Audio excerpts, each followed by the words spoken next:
जब डोरेमोन के सामने कोई दीवार होता है तब वो दीवार के उस पार जाने के लिए एक गैजेट निकालता है जिसका नाम है पास थ्रू होल। क्या कभी ये फ्यूचर में इन्वेंट हो सकता है? जवाब है हाँ। इसके लिए एक अमेजिंग सा थ्योरी है जिसका नाम है quantum tunnelling.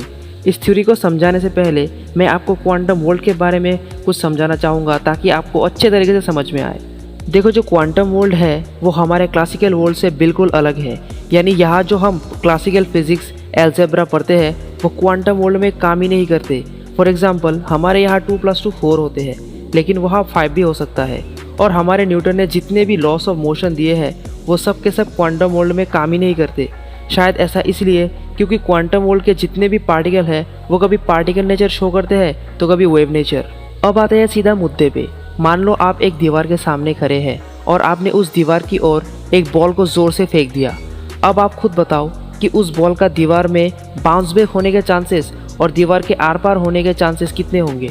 Obviously bounce back होने के चांसेस 100% होंगे और आर पार होने के चांसेस 0%। अब ये मत बताना कि दीवार में छेद होके भी तो आर पार हो सकता है, लेकिन वो नहीं होगा। अब आप मानो कि ये सेम एक्सपेरिमेंट आप क्वांटम वर्ल्ड में कर रहे हो, तो क्या होगा? बेशक बॉल दीवार के आर पार होने के चांसेस 0% तो नहीं होगा।